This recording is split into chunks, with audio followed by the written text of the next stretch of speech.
Oui, bien, il est 14h02. Je vous propose que l'on commence sans plus tarder. Certaines personnes doivent encore nous rejoindre, je suppose, mais on va pouvoir commencer. Bienvenue à toutes et à tous donc à ce webinaire qui va être consacré à deux dispositifs pour agir en faveur de la biodiversité à l'échelon communal, mais également à l'échelon intercommunal.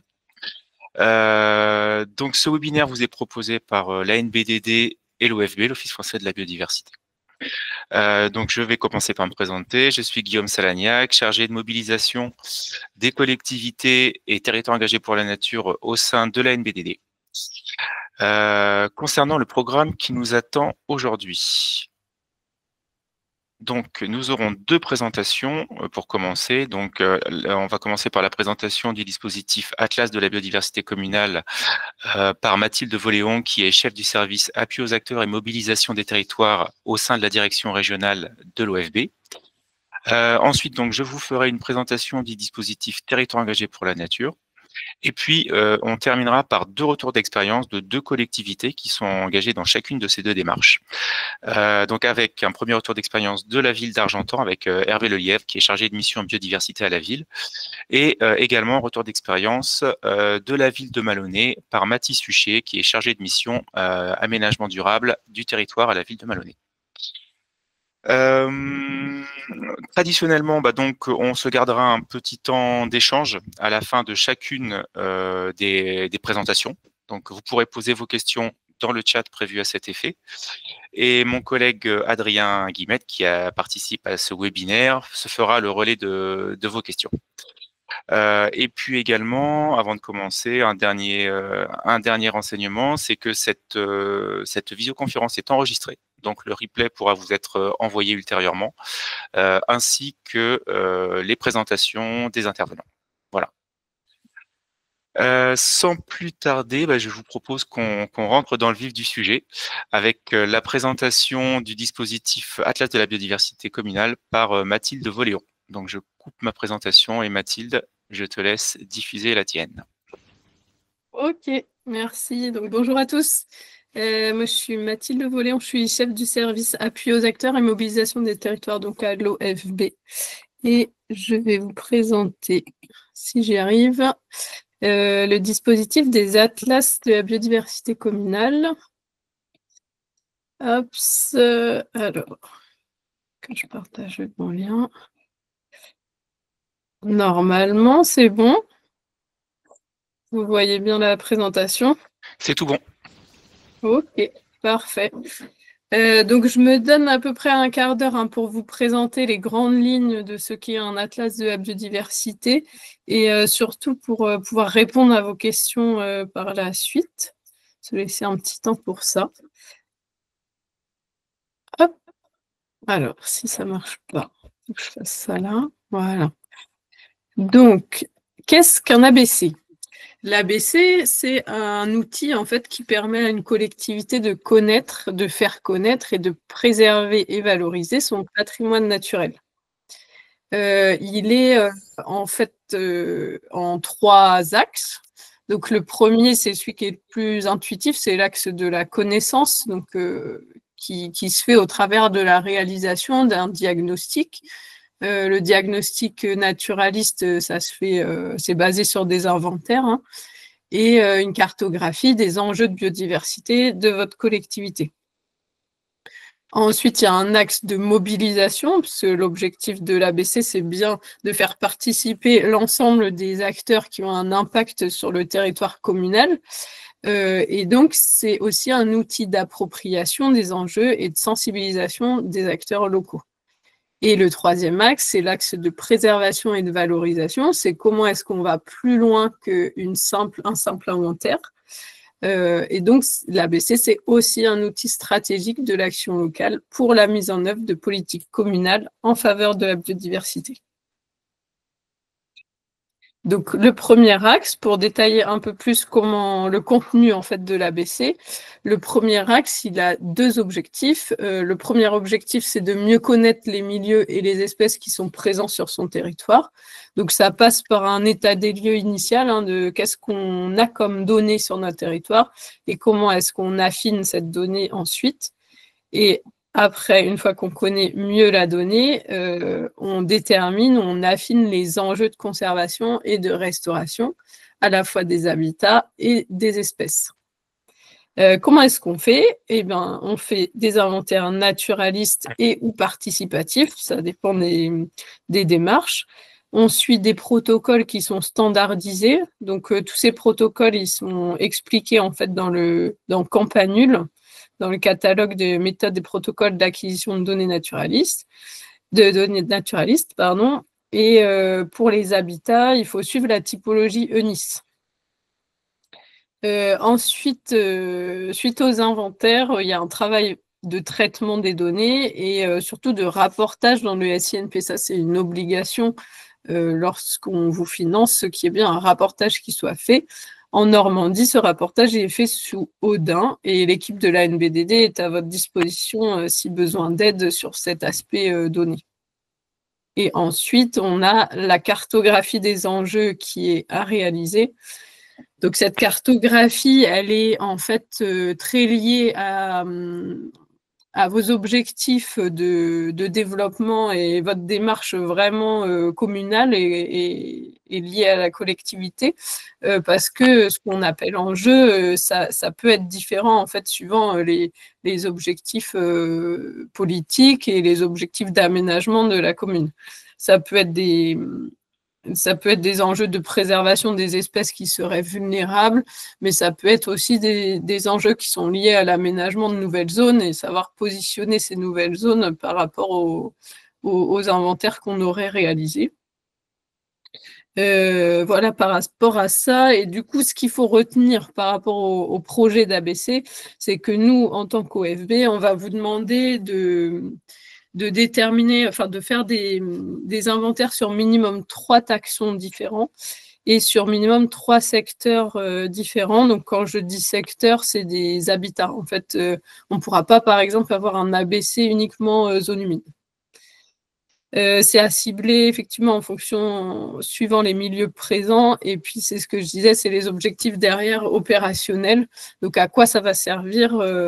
Il faut vraiment que vous puissiez vous approprier ces résultats pour donner suite à l'ABC. Donc, le deuxième axe, on parle de mobilisation. Donc là, les objectifs, c'est de sensibiliser les différents publics. Donc ça peut être les élus, les citoyens, les services techniques, les assos, les scolaires, les entreprises et les 3 petits points. En fait, c'est effectivement tout acteur qui va avoir un impact sur les territoires communaux qu'on peut cibler et sensibiliser. Et il faut évidemment mettre en action suite à la sensibilisation. Donc, comment est-ce qu'on fait? Donc, il y a pléthore d'outils, mais si on répertorie un peu les grands outils à utiliser, il y a la communication à faire sur l'ABC, les formations, notamment les formations des agents d'entretien des espaces verts, les sciences participatives, ça peut être des projets culturels et artistiques pour sensibiliser la population, des sorties naturalistes, des interventions orales ou des conférences d'experts, des ateliers pratiques. Les ateliers pratiques, c'est plutôt bien parce que justement, ça met bien en action les citoyens ou les acteurs qu'on va mobiliser. Je trouve que il y a la partie sensibilisation, c'est-à-dire mieux connaître la nature qu'il y a autour de nous, mais c'est hyper important de savoir ensuite comment est-ce qu'on fait concrètement au quotidien pour la préserver, donc d'avoir des petits tips à chaque fois pour mettre en œuvre des choses dans son environnement individuel en fait, hein, ou si c'est une entreprise, pour l'entreprise. Voilà, et donc ça peut être des expositions ou d'autres idées, hein. Il y a beaucoup d'idées qui émergent des territoires. Et donc sur cet aspect-là, ce qu'il y a à retenir, c'est qu'il faut surtout s'adapter aux dynamiques déjà existantes sur son territoire.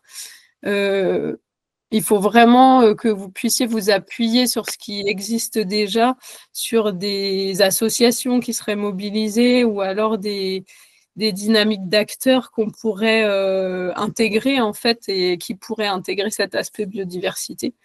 Ça, c'est vraiment important. Et puis diversifier autant qu'on peut les publics cibles et les types d'actions. Ça permet du coup d'agir à plus grande échelle et d'essaimer surtout.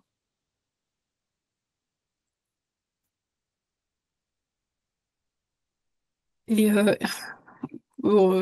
ça fait bizarre de ne pas poser des questions entre-temps, mais bon, si vous avez des questions, je vous laisse les noter. Et donc, le troisième axe, c'est préserver et valoriser les résultats de l'ABC. Donc là, on retrouve deux objectifs. Un premier, d'intégrer les résultats de l'ABC dans les documents d'urbanisme, et un deuxième, de mettre en œuvre des actions opérationnelles pour assurer une continuité à l'ABC et préserver la biodiversité. Donc, comment? C'est être partie prenante du travail sur les documents de planification. Donc ça peut être à l'échelle des PLU, mais aussi à l'échelle supra. Donc PLUI, SCOT. Et rédiger et valider un plan d'action post-ABC. Donc autour d'actions de mobilisation, de protection, de restauration de la nature. Ce qu'il faut retenir sur cet axe-là, c'est qu'il faut bien anticiper. Je suis en train de perdre ma voix. C'est qu'il faut anticiper les révisions des documents liés à l'aménagement des territoires. Il faut bien structurer la démarche communale pour la biodiversité au travers d'un plan d'action qui soit le plus opérationnel possible. Donc avec des actions réalistes et un plan de financement prévisionnel. L'idée, c'est d'aller creuser aussi quel financement on va pouvoir mobiliser pour que ce soit des actions qui puissent se faire dans un pas de temps assez limité, en fait.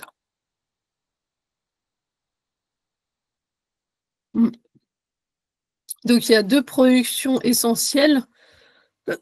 La première, c'est la cartographie des enjeux. La forme est libre actuellement, ça va peut-être changer. Et la deuxième production, c'est le plan d'action. Donc, c'est ce dont je viens de parler. Et là, l'important, c'est de bien de prévoir le temps nécessaire dans le projet.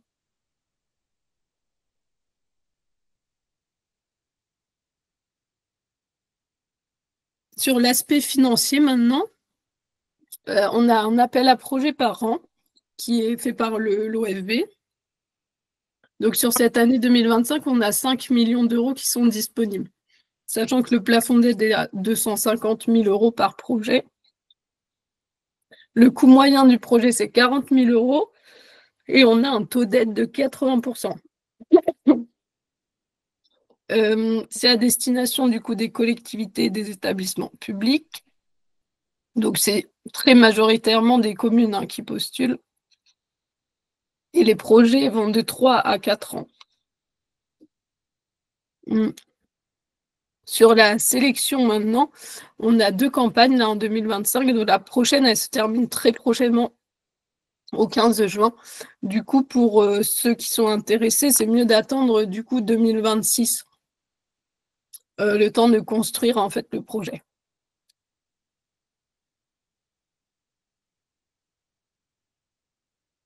Il y a à noter sur le financement, c'est que je m'excuse, c'est que toutes les dépenses, en fait, je vous ai mis un petit focus, ce qu'il faut retenir, c'est que tout est éligible. Il faut juste enlever les dépenses de personnel permanent, qui sont les dépenses des fonctionnaires, typiquement des collectivités, et les dépenses d'investissement si l'investissement est amorti au-delà de la durée de l'ABC. Et il y a des plafonds aussi, donc il y a un plafond sur les frais de déplacement et un plafond sur les frais de gestion. Et si besoin, de toute façon, vous avez toutes les infos là sur le site, enfin sur le cahier d'accompagnement en fait de l'ABC.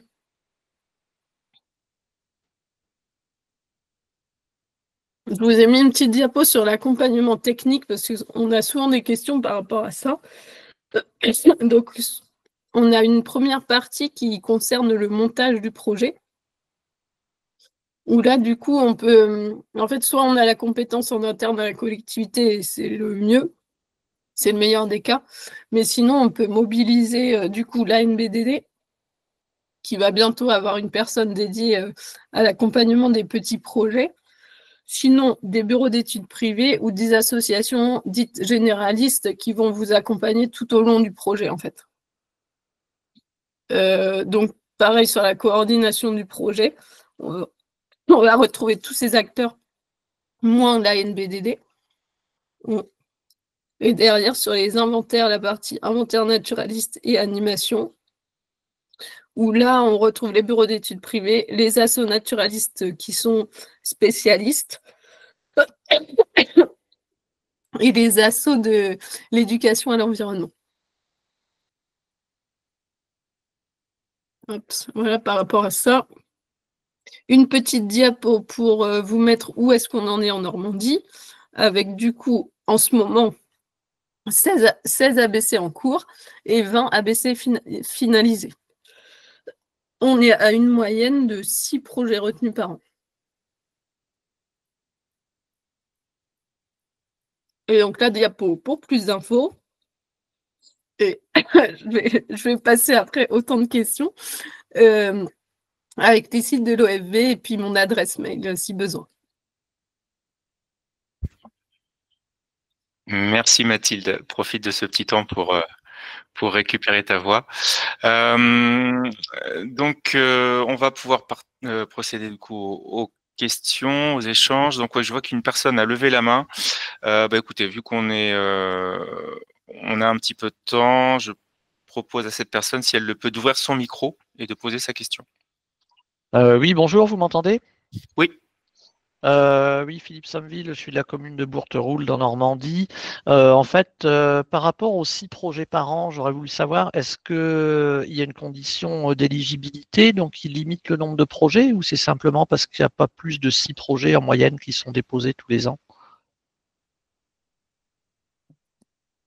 Alors, ça dépend des années. Il y a des années où on a 6 projets qui sont déposés, donc 6 retenus. Je vais avoir du mal, je suis désolée.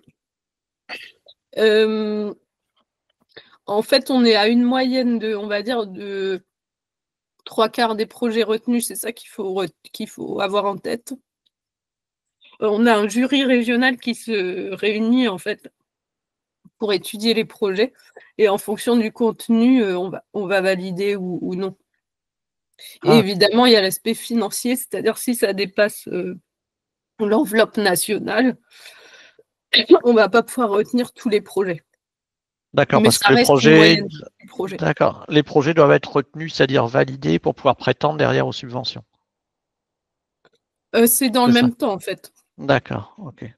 On valide à la fois l'aspect technique et financier. D'accord, d'accord. Merci.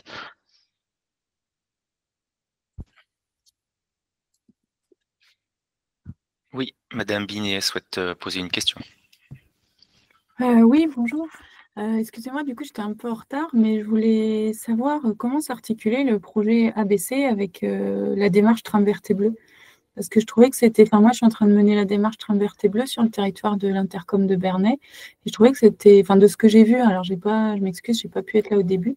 Du coup, je trouvais que c'était un peu. J'ai l'impression que c'était un peu redondant. Enfin, c'est un peu la même démarche où on rassemble toutes les données qu'on peut avoir sur la biodiversité, on établit une cartographie des enjeux et ensuite on met en œuvre un plan d'action. Alors, il manque peut-être la démarche avec les citoyens. Ouais, il y a la partie mobilisation qui n'est pas là. Et en fait, la démarche ABC va abonder normalement la démarche Tram Vert et Bleu en apportant des données supplémentaires. Mais souvent, c'est très imbriqué l'une dans l'autre. Hein. Oui, parce que s'il y a des élus sur lesquels on a fait la Trame Verte et Bleue, si je dois reproposer ça, c'est un peu. Il faut que je puisse le justifier, quoi, qu'on a déjà fait la démarche Trame Verte et Bleue, et puis qu'en plus on souhaiterait faire un ABC. Il faut bien que je justifie que ce soit sur des communes spécifiques. Ouais, où il faut prendre des territoires, enfin des zones un peu différentes que les trams, où ou des taxons en fait qui sont un peu spécifiques. Il faut vraiment voir en fonction de ce que vous avez fait dans la trame verte et bleue pour pas effectivement refaire la même chose, parce que ça aurait quand même très peu d'intérêt. Ok, merci. Y a-t-il d'autres questions ou d'autres observations par rapport à ce dispositif ABC?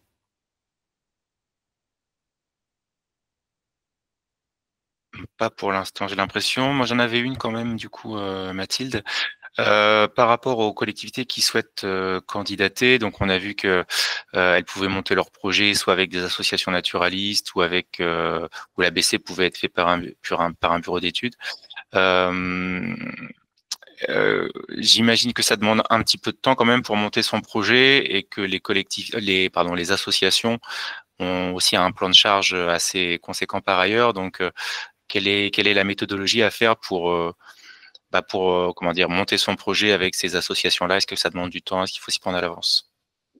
Ouais, souvent, ça prend 6 mois à 1 an, hein, le temps de monter un projet, de réunir tout le monde, de savoir qui peut faire quoi, etc., de se mettre d'accord sur le projet. Donc, le mieux, c'est d'anticiper un maximum et de pouvoir réunir. Alors, je ne sais plus qui j'ai eu au téléphone, il me semble que c'était sur Saint-Lô. Ils avaient fait une réunion préalable, en fait, avec toutes les assos naturalistes, déjà pour défricher le terrain de qu'est-ce qu'on a comme données et qu'est-ce qui serait bien de faire sur notre collectivité. Et derrière, pour s'assurer aussi que, en termes de plan de charge, les assos puissent intervenir le cas échéant. Donc, le mieux, c'est d'anticiper un maximum en termes de calendrier, en termes de contact avec les assos naturalistes et prévoir au moins 6 mois. C'est pour ça que là, sur l'appel à projet 2025, évidemment, c'est cuit. Mais du coup, pour anticiper l'appel à projet 2026, on est bien dans le timing, quoi. D'accord, merci.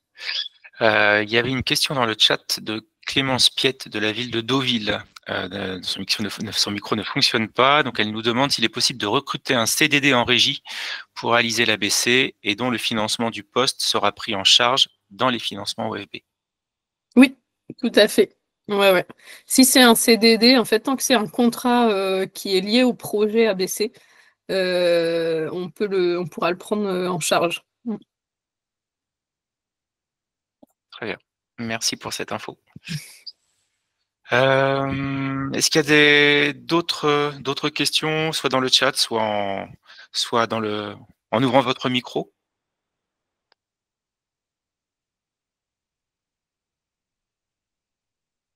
Bon, écoutez, j'ai l'impression qu'il n'y a pas d'autres questions. Vous avez le contact de Mathilde, hein, donc n'hésitez pas à revenir vers elle pour vos éventuels projets d'ABC. Et donc, comme je le disais tout à l'heure, hein, la présentation le support vous sera également transmis.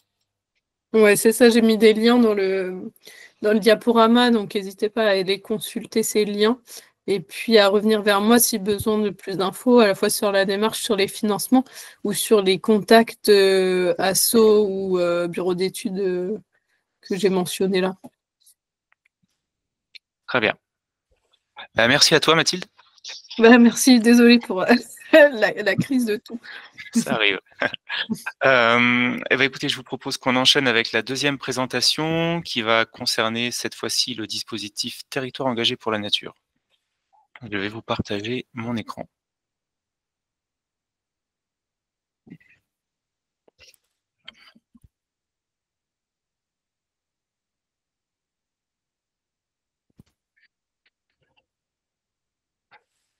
Donc, je suppose que, effectivement, là, vous voyez mon écran. Donc, le dispositif Territoire engagé pour la nature, c'est un dispositif qui est national, donc qui a été lancé en 2019 à l'initiative du ministère de la Transition écologique et de Régions de France. Et donc, c'est un dispositif qui a pour vocation de lutter contre le déclin de la biodiversité en incitant des collectivités locales à s'engager dans des plans d'action en faveur de la biodiversité. Et donc, les collectivités qui candidatent à ce dispositif peuvent donc prétendre à la reconnaissance Territoire engagé pour la nature. Et donc, c'est une reconnaissance qui est attribuée pour une durée de 3 ans. J'aurai l'occasion d'y revenir juste après. Donc, il s'agit bien d'un dispositif national qui est coordonné et animé au niveau national par l'OFB. Autre élément à avoir en tête, c'est que ce dispositif territoire engagé pour la nature, il est cité dans différents documents cadres, dont les stratégies nationales pour la biodiversité 2030 et la stratégie régionale pour la biodiversité 2030. Et donc le dispositif TEN représente le niveau d'engagement, le dispositif d'engagement des collectivités au titre de ces deux documents. Et puis enfin, le dispositif territoire engagé pour la nature, c'est le volet collectivité d'un dispositif plus large qui est porté par l'OFB, le dispositif engagé pour la nature, au sein duquel on va retrouver le dispositif entreprise engagée pour la nature et les dispositifs partenaires engagés pour la nature. Donc, quels sont les objectifs de territoire engagé pour la nature ? Comme je l'ai dit, hein, c'est de faire émerger des plans d'action en faveur de la biodiversité, les reconnaître par l'attribution de cette reconnaissance qui vient valider la qualité de l'engagement des collectivités. Et c'est aussi un dispositif de valorisation des projets qui sont mis en œuvre par les collectivités. Valorisation dans le but évidemment de valoriser les engagements, mais aussi de donner envie à d'autres collectivités de s'engager et d'agir en faveur de la biodiversité.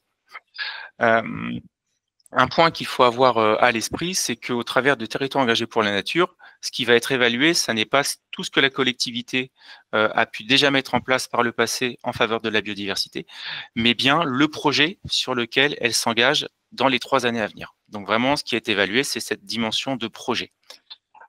Territoire engagé pour la nature, c'est un dispositif qui est accessible à tout type de collectivité. Alors, j'ai précisé tout à l'heure, en fait, à tout type de communes et tout type d'intercommunalité. J'entends par là les EPCI à fiscalité propre, c'est-à-dire les communautés d'agglomération, les métropoles, communautés urbaines et communautés de communes. Donc, c'est un dispositif qui est ouvert à tout type de collectivités, quelle que soit leur taille. Dans les territoires engagés pour la nature en Normandie, on a à la fois des petits villages et des grosses villes, des collectivités rurales ou urbaines, et puis également des collectivités complètement débutantes dans leurs actions en faveur de la biodiversité, et également des collectivités qui sont déjà initiées. Donc vraiment ouvert à tout type de collectivité. Vraiment, ce qui va être évalué, c'est cette démarche d'engagement et également la démarche de progrès, à savoir quel progrès la collectivité va faire par rapport à son état initial d'action, enfin de politique en faveur de la biodiversité avant son engagement. Ce qu'on va rechercher au travers de TEN, ce sont des actions concrètes, c'est-à-dire on n'attend pas que des actions de sensibilisation ou de communication.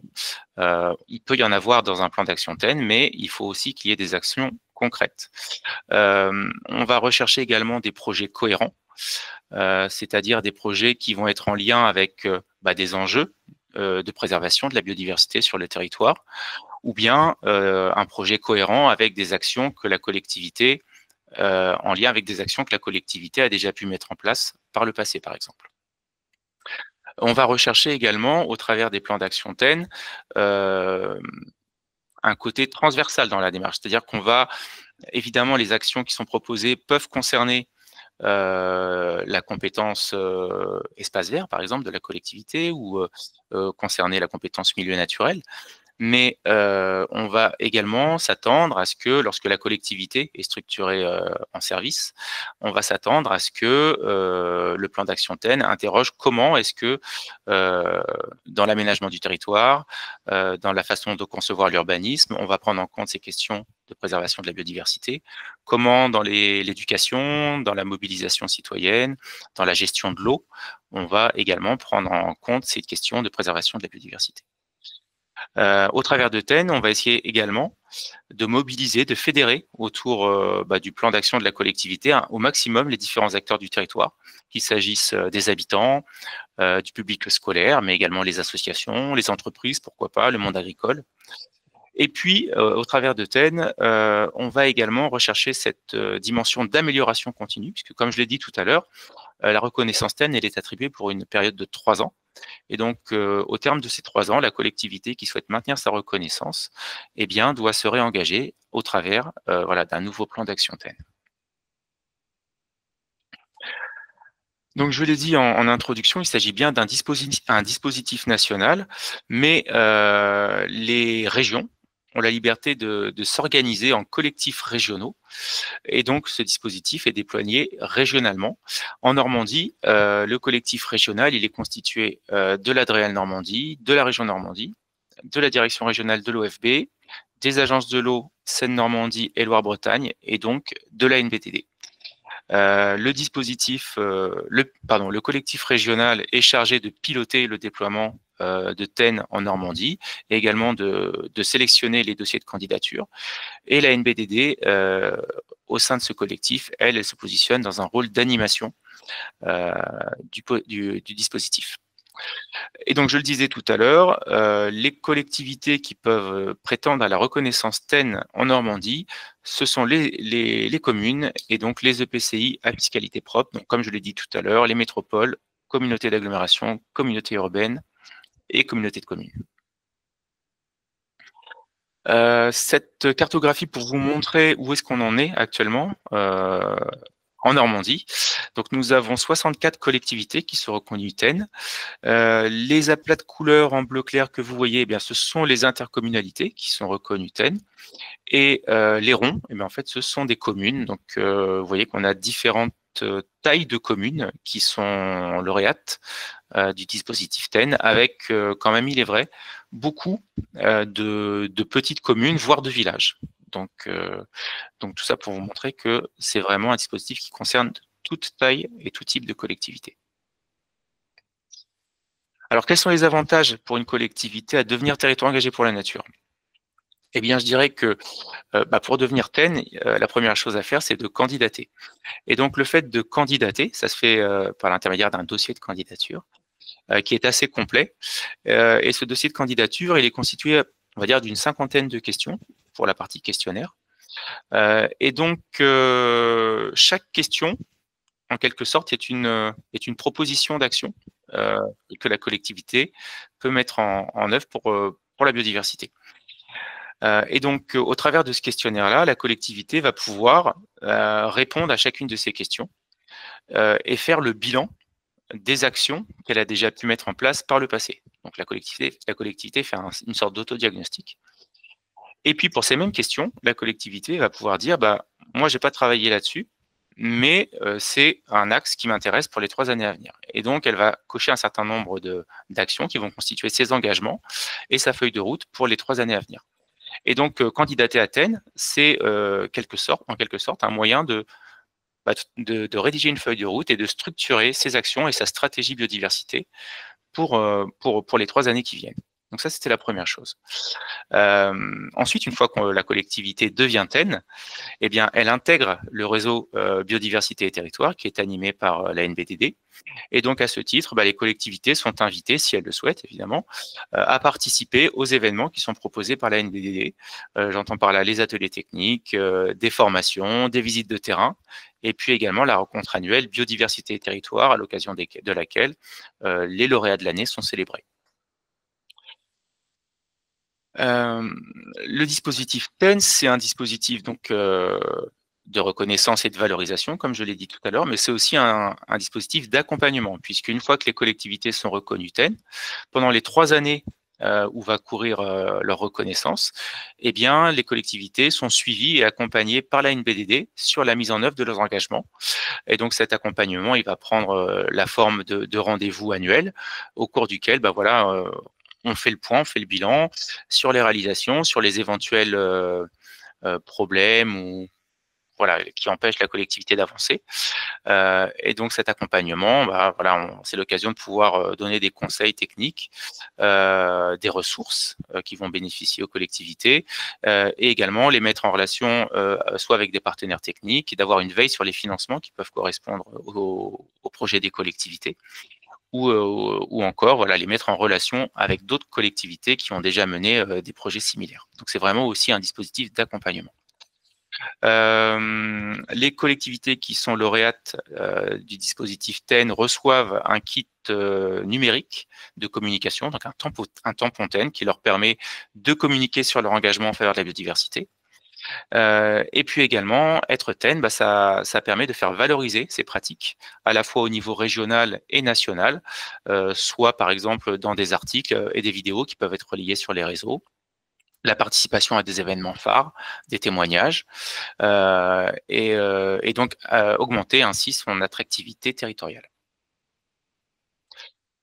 Bon, je l'ai déjà évoqué tout à l'heure, donc je vais passer assez rapidement, mais effectivement, TEN, c'est un moyen aussi d'intégrer la biodiversité de façon la plus transversale possible dans les politiques qui peuvent être portées par les collectivités. Voilà, préserver la biodiversité, ça devrait être une fin en soi, c'en est une, c'est un devoir éthique, mais préserver la biodiversité, c'est aussi un moyen de répondre à de multiples enjeux du territoire. Lorsque l'on va préserver la biodiversité, on va également préserver tous les services écosystémiques que cette biodiversité nous rend. Et donc, voilà, c'est un moyen aussi de lutter contre, par exemple, des phénomènes de ruissellement, d'érosion, de renforcer l'attractivité du territoire, de contribuer à la meilleure santé des habitants. Et on sait aussi que la biodiversité, un environnement préservé, c'est aussi un facteur, ça peut être aussi un facteur de lien social. Donc, intéressant et important d'avoir le plus possible cette vision transversale dans les projets qu'on peut porter en faveur de la biodiversité. Alors concrètement, quel type de projets peuvent être proposés dans un plan d'action TEN? Bon, évidemment, on va retrouver tous les projets qui ont trait à la préservation, la gestion ou la restauration de milieux naturels, tels que des zones humides, des zones boisées, des pelouses calcicoles, par exemple. Toutes les démarches d'acquisition de milieux naturels à des fins de préservation ou de restauration, encore une fois. Mais aussi des actions qui vont être plus être plus nature en ville, avec par exemple des actions de désimperméabilisation, de végétalisation de l'espace urbain. Les actions qui vont concerner la gestion de l'eau. Comment est-ce que dans ma façon de gérer l'eau, je prends en compte la biodiversité. Donc ça peut être tout simplement par la restauration de mares, d'un réseau de mares, la restauration ou la préservation des zones humides, par exemple. Et puis, on a également, puisque c'est un volet important, les actions qui vont fédérer, mobiliser les différents acteurs du territoire. Et donc là, on va avoir toutes les actions de sensibilisation, les animations, les sorties, les séances participatives, les chantiers participatifs, toutes ces choses-là. Alors concrètement, comment devenir un territoire engagé pour la nature? Eh bien, je l'ai évoqué tout à l'heure, hein, ça se fait par l'intermédiaire d'un dossier de candidature qui va être examiné par un jury régional. Et donc, si le jury estime que le plan d'action qui est présenté correspond aux critères d'évaluation de TEN, eh bien, la collectivité est reconnue pour une période de 3 ans. On n'a pas de limite de quota chaque année, donc si une année on reçoit 15 dossiers et qu'on a 15 bons dossiers, on aura 15 lauréats. Le dossier de candidature, il est disponible sur la page Territoire engagé pour la nature de la NBDD. Donc, je vous ai mis sur la diapo le lien. Donc, vous pouvez le télécharger en cliquant sur ce lien. Je l'ai également évoqué tout à l'heure, mais j'en redis un rapide mot. Donc, ce dossier de candidature, il est scindé en 2 grandes parties. La première partie questionnaire avec, comme je l'ai dit tout à l'heure, la 50aine de questions au cours de laquelle les collectivités vont pouvoir renseigner toutes les actions qu'elles ont déjà mises en place par le passé, et également sur ces mêmes propositions d'action, renseigner les projets pour les 3 années à venir. Alors, je l'ai dit, hein, ce qui va être évalué, c'est la dimension de projet. Donc, ce que la collectivité a déjà pu mettre en place pour le passé, ça, en soi, ça ne rentre pas dans l'évaluation. Mais pour le jury, c'est quand même un détail important, puisque ça permet de voir d'où part la collectivité, quel est son niveau initial de prise en compte de la biodiversité. Et donc, ça permet également ainsi d'évaluer justement cette démarche de progrès qui est si importante dans TEN. Donc ça, c'est pour la partie questionnaire.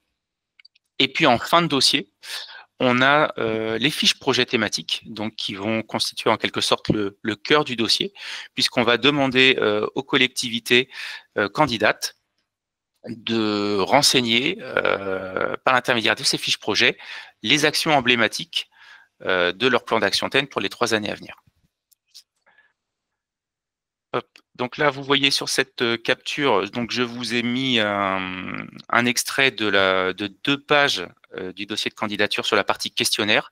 Alors c'est peut-être un petit peu petit pour que vous arriviez à lire, mais si je prends par exemple la question 21, donc on demande si la collectivité mène des actions pour limiter l'imperméabilisation des sols. Bah, vous voyez qu'ensuite donc il y a plusieurs exemples d'actions qui peuvent être menées pour limiter l'imperméabilisation des sols. Et donc sur ces propositions d'action, les collectivités peuvent cocher les cases vertes. Donc les cases vertes, ce sont les actions qui ont déjà été menées par la collectivité sur ces propositions-là. Donc les collectivités peuvent cocher les cases vertes si c'est des actions qui ont déjà été faites. Et puis elles peuvent aussi cocher les cases oranges si à contrario ce sont plutôt des projets. Voilà. Et donc pour une même question, on peut avoir les cases vertes et les cases oranges cochées parce que la collectivité a pu mettre en place cette action-là et pour autant envisager de continuer à la mettre en place dans le passé. Et puis, on peut aussi avoir le cas contraire, c'est-à-dire aucune case cochée, puisque l'action n'a pas été menée par le passé et pour autant, la collectivité n'envisage pas de la mener dans les 3 années à venir. Voilà. Donc, tout ça pour dire que dans le dossier de candidature, on n'attend pas, et heureusement, parce qu'il y a beaucoup de propositions d'action, on n'attend pas que toutes les cases soient cochées. Voilà. Et puis, donc, j'évoquais les fameuses fiches projets. Donc, ces fiches projets, il y en a 4 à la fin du dossier de candidature. Elles sont thématiques.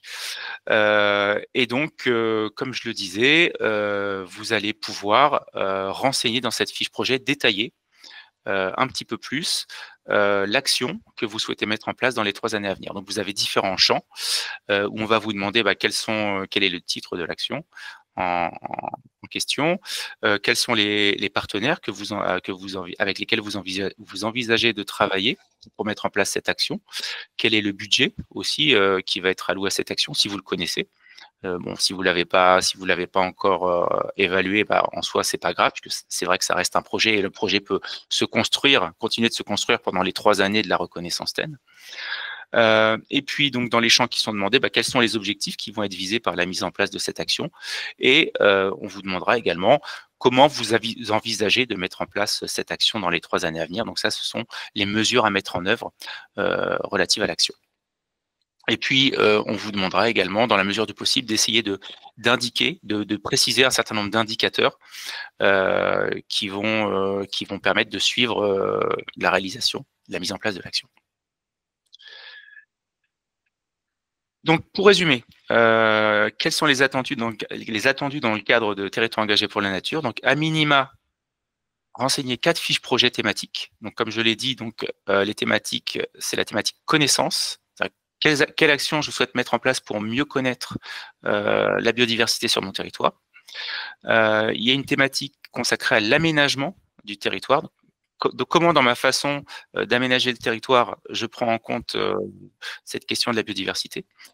Il y a une 3e fiche projet sur la biodiversité locale. Donc là, on est plus sur des actions de gestion de la biodiversité, de restauration, par exemple, de la biodiversité. Et puis une 4e fiche projet sur la mobilisation citoyenne.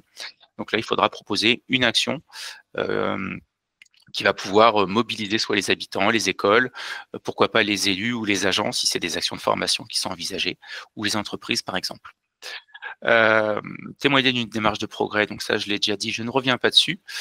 Des actions qui mobilisent au maximum les différentes compétences d'une collectivité. Et puis également donc des points d'attention particuliers du jury sur les actions qui sont proposées.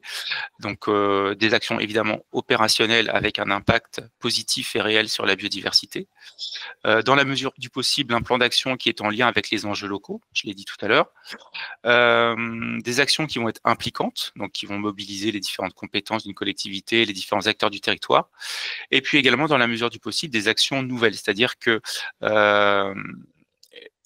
une collectivité qui, de longue date, mène un type d'action et qui la repropose dans son plan d'action TEN, ça risque de ne pas être recevable, puisque, comme je l'ai dit tout à l'heure, on recherche la démarche de progrès. Et donc, c'est pour ça qu'on attend des collectivités qu'elles s'engagent sur des actions plutôt nouvelles. Ou alors, si c'est une action qui a déjà été menée par le passé, eh bien, on attendra que cette action qui est reproposée ait un impact plus fort, donc peut-être parce qu'elle va se déployer sur une portion plus importante du territoire ou parce que la collectivité va y allouer plus de moyens. Voilà, par exemple. Donc, pour finir, pour construire votre projet TEN, quelques pistes. La région Normandie a élaboré, a fait paraître en fin 2022 sa stratégie régionale pour la biodiversité, Normandie 2030. C'est un document qui est la résultante d'un long travail de concertation avec différents types de structures concernées par la préservation de la biodiversité. Les services de l'État, les filières professionnelles, les associations de protection de l'environnement, les collectivités territoriales. Voilà, il y a eu de nombreux ateliers qui ont lieu et qui ont débouché sur la production de ce document. Il se décline en 6 défis et 56 objectifs opérationnels.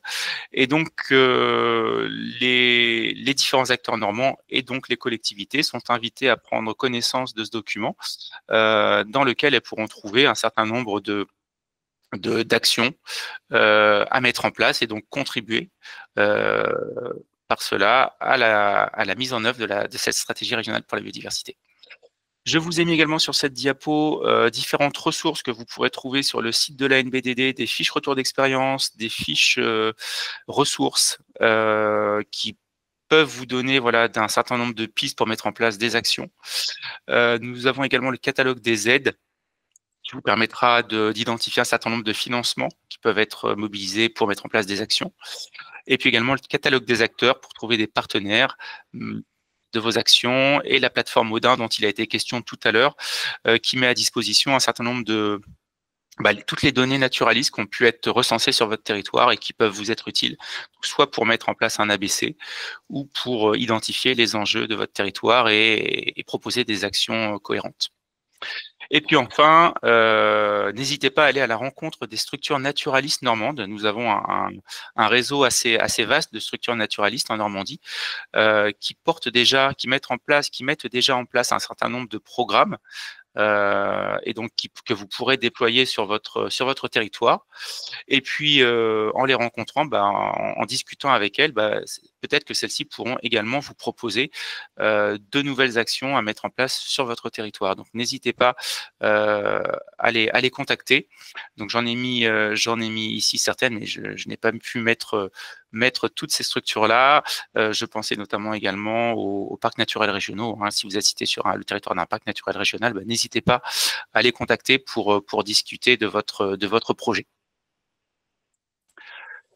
Sur le calendrier, l'appel à candidature, il est ouvert depuis le mois d'avril 2025 et la date limite pour déposer son dossier de candidature, c'est le 26 septembre 2025. Les dossiers seront examinés dans le courant du mois de novembre 2025 afin de faire un retour, on va dire, officieux aux collectivités dans le courant du mois de décembre 2025 sur les résultats. Avec malgré tout un cas particulier cette année, du fait des élections municipales en 2026, l'événement de remise officielle de la reconnaissance TEN au lauréat 2025, qui a traditionnellement lieu en début d'année, donc dans le courant du mois de janvier-février, ne pourra pas avoir lieu du fait de la période de réserve. Et donc, on organisera cet événement officiel de la remise de la reconnaissance TEN après les résultats des élections, donc dans le courant du printemps 2026. Voilà. Je vous laisse sur cette diapo-là mon contact, puisque donc, je suis l'animateur TEN en Normandie. Donc, n'hésitez pas à revenir vers moi pour toute question. Je suis là aussi pour échanger avec vous sur votre projet TEN et éventuellement aussi relire votre dossier TEN avant son dépôt définitif. Donc, encore une fois, là, cette présentation a été un petit peu rapide, mais n'hésitez pas à reprendre contact avec moi par la suite. Voilà, j'en suis arrivé à la fin de ma présentation. Je ne sais pas s'il y a eu des questions entre-temps. Merci Guillaume, je prends le relais pour que tu puisses boire un petit verre d'eau, faire une petite pause. Il n'y a pas eu de questions à l'écrit, mais si des gens veulent prendre la parole, vous l'avez bien fait tout à l'heure, donc n'hésitez pas. Soit vous cliquez sur la petite main. Voilà, Camille Clément, vous pouvez prendre la parole et poser votre question. Bonjour, je voulais savoir donc justement suite aux deux présentations donc de l'OFB et de la NBDD, je voulais savoir donc si l'ABC et le TEN étaient complémentaires, s'il était mieux de faire l'un avant l'autre. Je peux répondre, sauf si tu veux répondre, Mathilde ou... Bah, comme tu veux, c'est en fait les deux outils sont issus de l'OFB et notre idée, c'est bien qu'ils s'articulent l'un avec l'autre.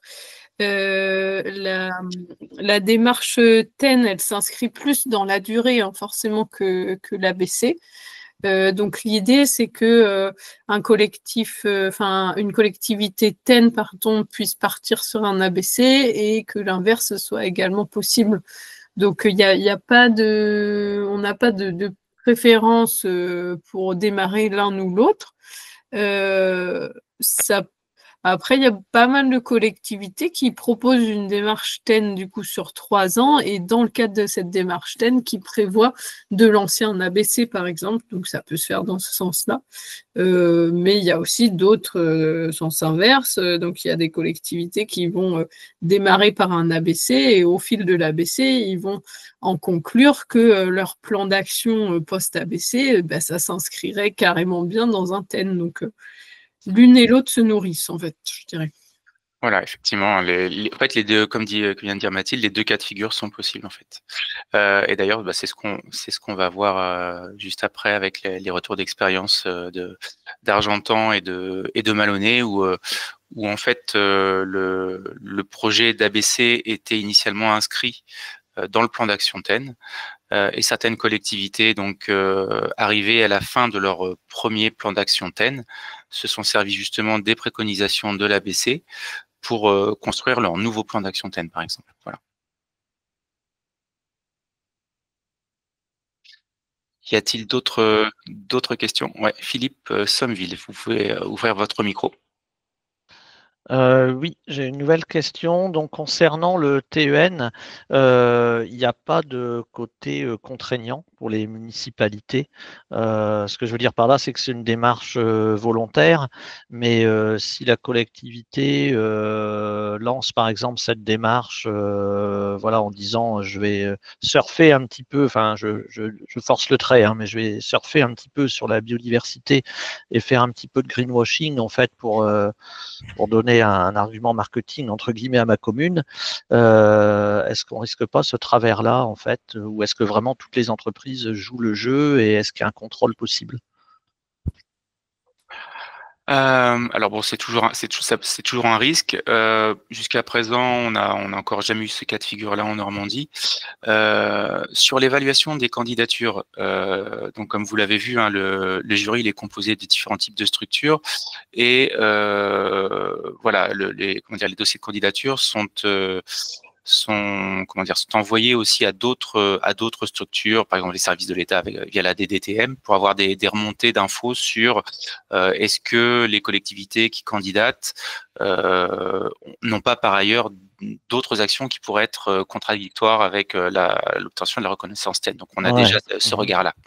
Okay. Après, effectivement, une collectivité qui serait reconnue TEN et qui, au terme de ces 3 années, n'aurait pas mis en œuvre ses engagements, eh bien en fait la suite logique ce serait qu'elle ne puisse pas recandidater ou en tout cas si elle recandidate, elle ne soit pas reconnue si il y a une mise en évidence manifeste de pas vouloir agir en faveur de la biodiversité.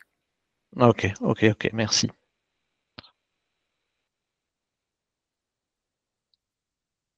Peut-être une autre question s'il y en a?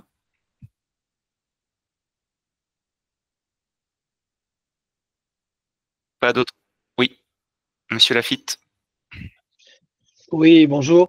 En allant sur le site là, de la carte des différents territoires, j'ai vu des villes qui avaient des projets TEN à l'intérieur de PCI qui avaient eux-mêmes des projets TEN.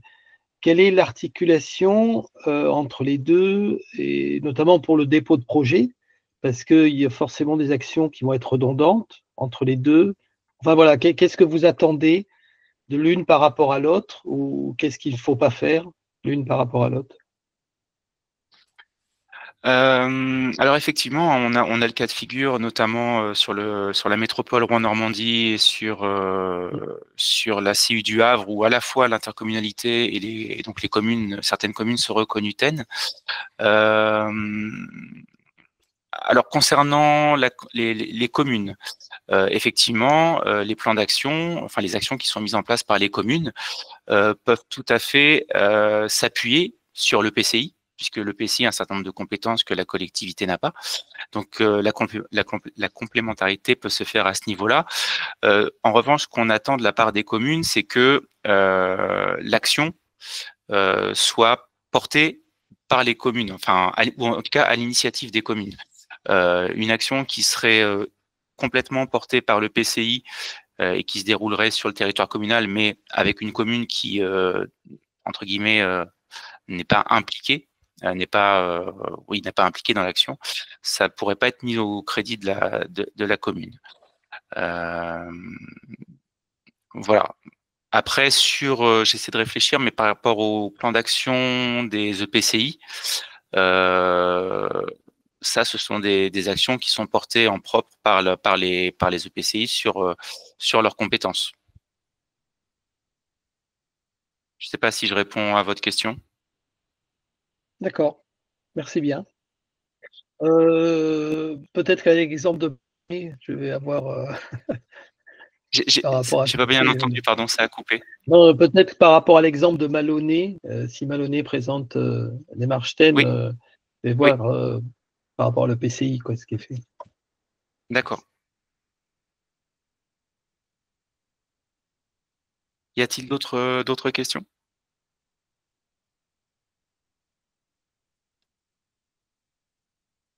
Pas d'autres questions? Bah, écoutez, je propose qu'on passe à la présentation suivante. Donc, je vais couper ma présentation et donc nous allons avoir le retour d'expérience de la ville d'Argentan avec Hervé Lelièvre, donc qui va nous présenter comment la ville d'Argentan a mis en place son plan d'action TEN et également comment tout cela s'est articulé avec la mise en place d'un ABC. Hervé, je te laisse diffuser ta présentation si tu veux bien. Bonjour à tous, merci Guillaume, merci Mathilde pour vos présentations. Donc, je vais vous présenter effectivement le retour d'expérience de la ville d'Argentan. Donc, je pense que là, vous pouvez le visualiser. Est-ce que vous voyez bien le diaporama? Pour l'instant, non, pas encore, mais ça va peut-être arriver. Toujours pas là? Ah oui, j'ai oublié une étape. Non, Pardon. pas encore. Voilà. Donc là, je pense que... Ah oui, donc voilà. Pas encore. Partager. Hop.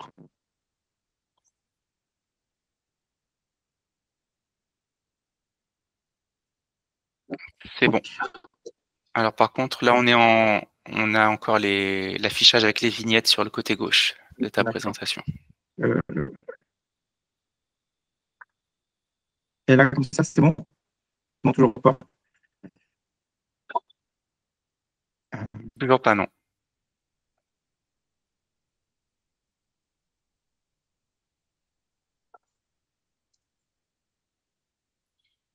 Si tu veux, je peux la diffuser et puis passer les diapos. Oui, alors j'en ai modifié quelques-unes.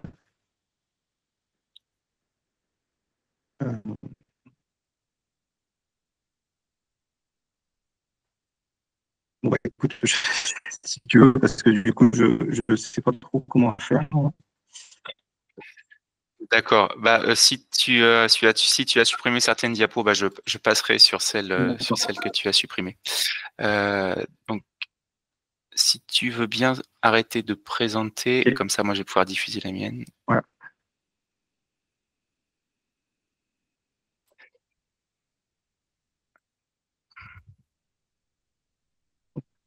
Oui, je me présente. Moi, je m'appelle Hervé Leya. Je suis en charge de la mission biodiversité, pardon, pour à la fois la ville d'Argentan et pour l'intercommunalité de Terre d'Argentan.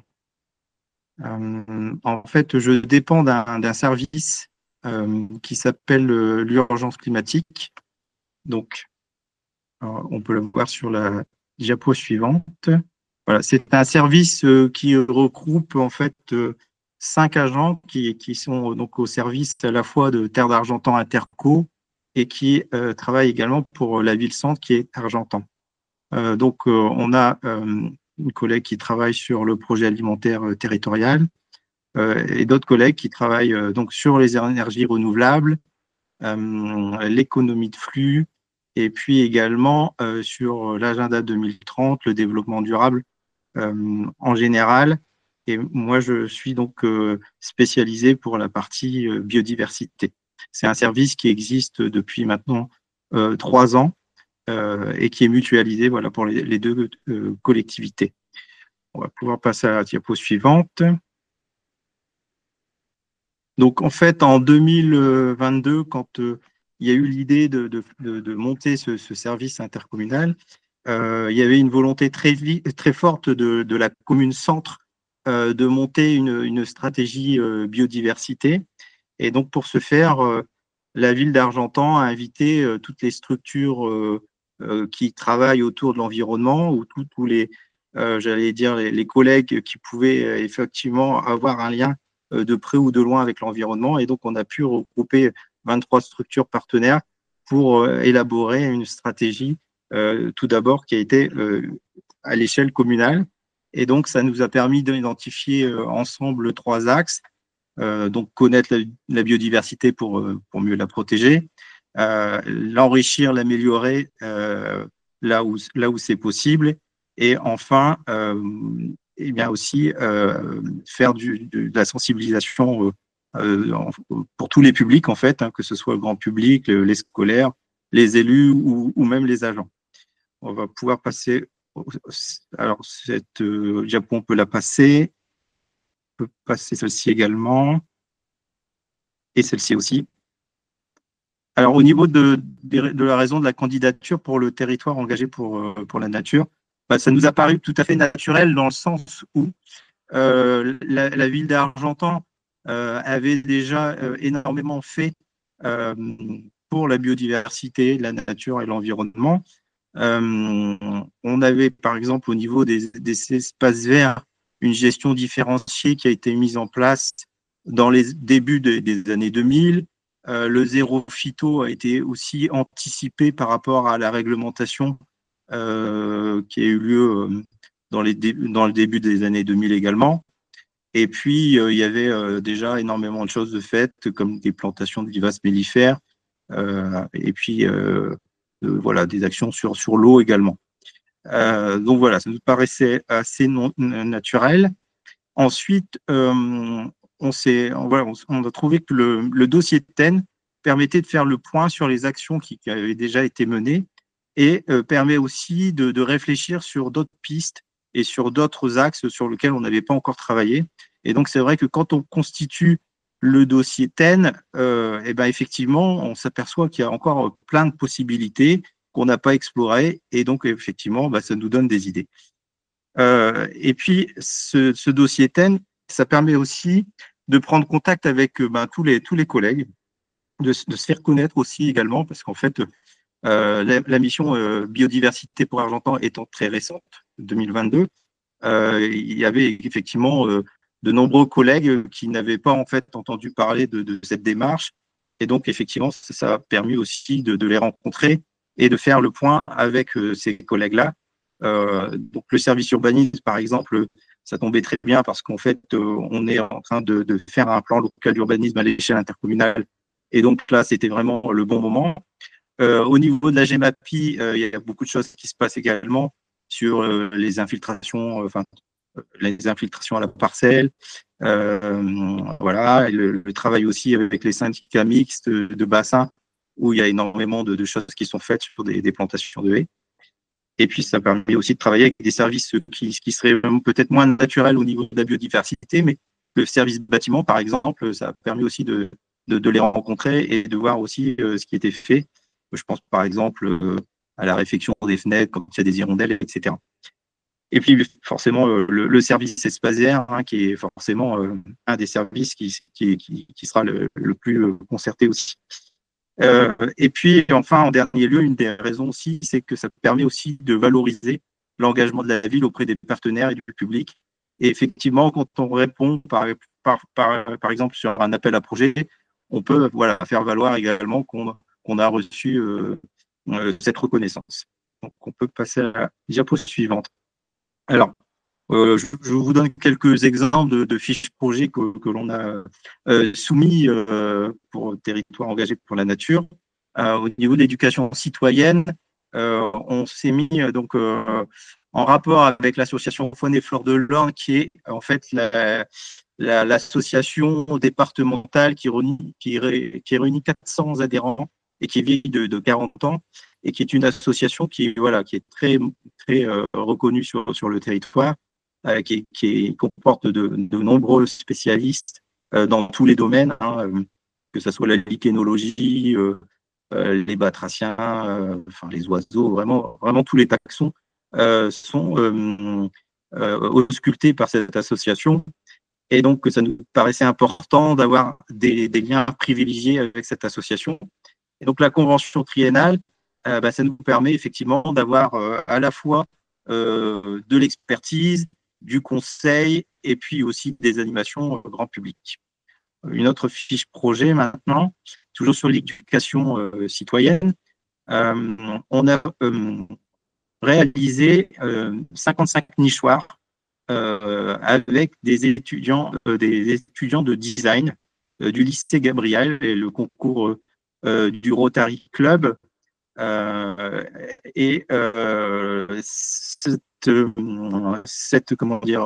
Cet atelier a été financé par un de nos partenaires, Haute Normandie. Et donc voilà, c'est un beau projet partenarial sur lequel ça nous a permis de travailler sur effectivement les bâtiments. On en parlait tout à l'heure. On oublie effectivement que le bâti peut être support de biodiversité.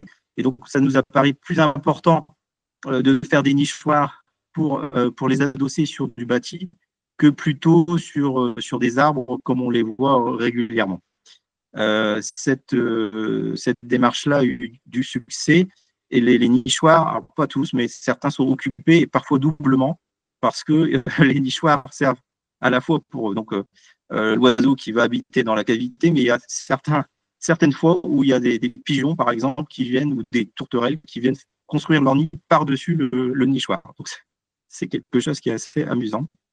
Donc, au niveau fiche projet autre, on a aussi la constitution, la création d'un refuge LPO, donc la Ligue pour la protection des oiseaux.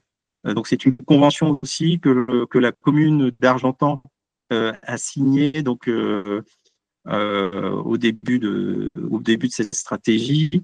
Ça a permis, comme on le voit sur le plan, de faire un diagnostic assez complet des espèces vivant dans le parc de la forêt normande. Et puis, pendant toute cette période-là, on a eu donc la présence d'un ornithologue, Marc Duvilla, pour ne pas le citer, qui est sur la photo à droite, et qui nous a aidé aussi dans les animations et qui a proposé énormément de choses en termes à la fois de gestion de cet espace et d'animation. Autre fiche projet, au niveau du territoire d'Argentan, on a la chance d'avoir l'Orne qui traverse la ville, et la collectivité avait acquis de nombreux terrains pour la préservation de l'environnement, pour également protéger les prairies humides. Et donc, en fait, on s'est mis en rapport avec le département pour que, au moins sur sur la totalité des parcelles villes et sur des parcelles privées, on puisse avoir un espace naturel sensible d'intérêt local. Et donc, ça a été le cas. La convention a été signée le 10 novembre 2023. Et aujourd'hui, voilà, on a un ENS de 83 hectares sur la commune. Fiche suivante. Toujours sur l'Orne, on a aussi la chance d'avoir la présence de la loutre. Et donc, on s'est mis en rapport avec la Société française pour l'étude et la protection des mammifères pour signer des conventions de havre de paix pour la loutre.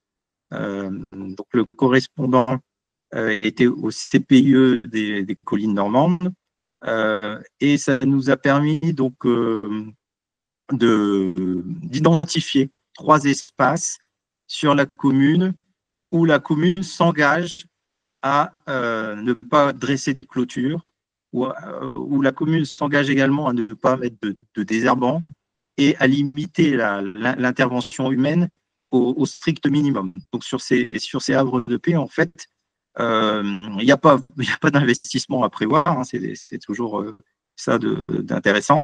C'est un engagement de la collectivité voilà, qui reconnaît des espaces sur lesquels on va essayer de limiter au maximum les activités humaines pour que ces espaces-là puissent être favorables à la loutre. Projet suivante. On a aussi fait tout un travail avec l'AFO, l'Association Faune et Flore de l'Orne, sur l'identification et la valorisation des arbres remarquables, alors sur la ville et à l'échelle de l'intercommunalité. Et donc là, on voit l'article de journal où on a pu labelliser à l'échelle nationale par l'association Arbres, 2 arbres remarquables, le platane du plan d'eau et l'if de l'église Saint-Martin-des-Champs. Ensuite, on a voilà, sur ce qui faisait partie donc de notre thème, on avait inclus l'ABC, en fait, le fait qu'on allait effectivement faire un ABC. Donc cet ABC s'est déroulé de septembre 2022 à septembre 2024, c'est-à-dire 24 mois. Aujourd'hui, si je ne me trompe pas, l'ABC se déroule sur 3 ans. Et c'est vrai que 2 ans, ça nous a paru assez court, parce qu'effectivement, dans les premiers mois, on s'est fait accompagner par le CPIE, des collines normandes, et c'est vrai que le recueil des données et aussi la stratégie qu'on va adopter pour proposer des ateliers au grand public, etc., c'est quelques réunions à prévoir et ça prend du temps. Et ça prend du temps de concertation et de recherche. Et c'est vrai que 24 mois, ça nous a paru assez court, mais on a quand même pu faire le projet comme c'était souhaité et demandé. Dans ce projet-là, on a caractérisé 120 km de haies sur la commune, grâce à des participants, à des bénévoles de la commune, qui ont été formés et qui ont fait du terrain. On a aussi réactualisé les indices de présence de la loutre, et ça grâce avec le GMN. Les 11 espèces de chauves-souris inventoriées, c'est aussi le GMN qui a fait des sorties nocturnes, et également pour la localisation de la chouette-hulotte et les frais des clochers, donc ça c'est CPIE. Et puis on a travaillé donc aussi sur les amphibiens, et donc aujourd'hui on sait qu'on a 4 espèces de tritons, 7 espèces de grenouilles et de crapauds. Et enfin, l'AFO nous a aidé pour identifier 564 espèces végétales sur la commune. Fiche suivante, diapo suivante, pardon. Et si on résume l'ABC sur Argentan, on a pu proposer 59 ateliers grand public, ce qui en participation cumulée représente environ 800 personnes. Et ce que je dois dire, c'est que les 59 séances participatives n'ont pu être possibles que parce qu'on avait un réseau de partenariats très dense et très important. Je l'ai cité tout à l'heure, l'AFO, mais on avait aussi du coup le refuge et le PO, et puis bien d'autres partenaires. Et si on n'avait pas eu ce maillage, ce réseau d'associations, on aurait pu au moins diviser, je pense, le nombre d'ateliers par 2, voire par 3, parce qu'en fait, le format de l'ABC et le budget qui est consacré n'aurait pas pu permettre de présenter autant d'ateliers sur la commune. Et donc, dernière diapo. Donc aujourd'hui, on poursuit les efforts sur la commune d'Argentan.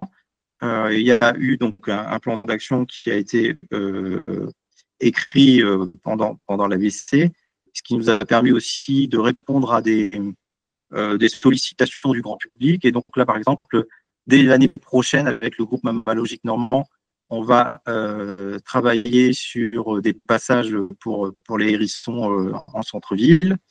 Et puis, on a aussi, grâce à l'AFO, identifié une parcelle agricole qui était donc autrefois cultivée et mise à disposition d'agriculteurs locaux, mais qui a été aujourd'hui reprise par la ville et sur laquelle on fait de l'éco-pâturage. Et donc ça, c'est des actions vraiment concrètes qui ont lien direct avec l'ABC. Et donc effectivement, l'ABC, c'est pas uniquement de la connaissance pour la connaissance ou uniquement de la mobilisation citoyenne, mais ça se traduit aussi par des actions. Et ces actions-là, on va effectivement pouvoir les égrener au fil du temps, même si effectivement sur le catalogue qu'on a pu produire au niveau des actions, il y en a énormément. On ne pourra peut-être pas tous les faire immédiatement, mais elles seront faites dans le temps. Et ça permet d'avoir un fil conducteur pour les années qui viennent. Voilà, pour ma présentation. Je ne sais pas si vous avez éventuellement des questions sur cette présentation. Oui, merci Hervé. Donc oui, effectivement, s'il y a des questions, des interventions, n'hésitez pas soit à les poser dans le chat, soit à ouvrir votre micro, comme on le fait depuis le début.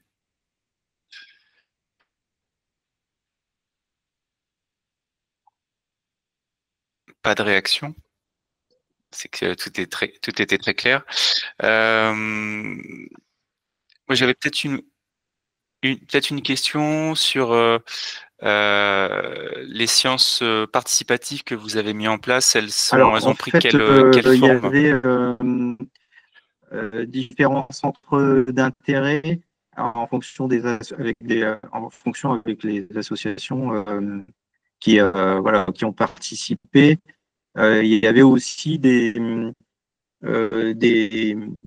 animations qui étaient programmées de toute façon, qui auraient été programmées sans l'ABC. Donc en fait, quand il y avait des ateliers qui étaient de toute façon programmés, soit par l'office de tourisme, soit par une association partenaire, on les a estampillés ABC.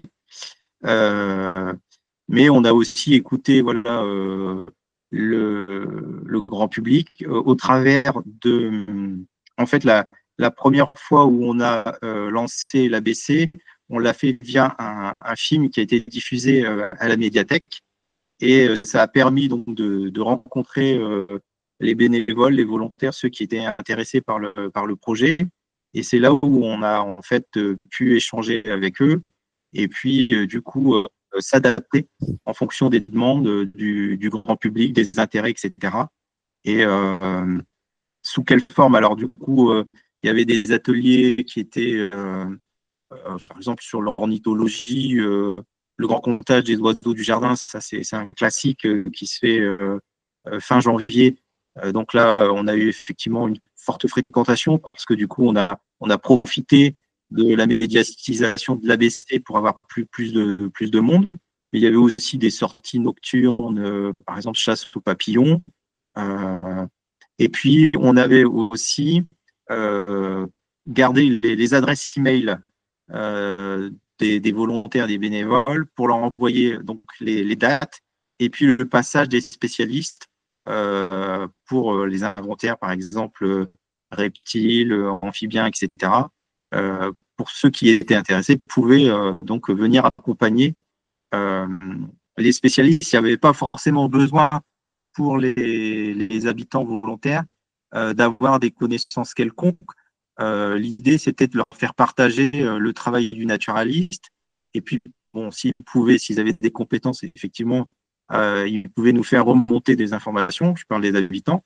Mais si effectivement, ils avaient juste envie de venir voir, c'était aussi bien. Enfin, je veux dire, nous, l'idée, c'était de pouvoir partager au maximum avec le plus grand nombre.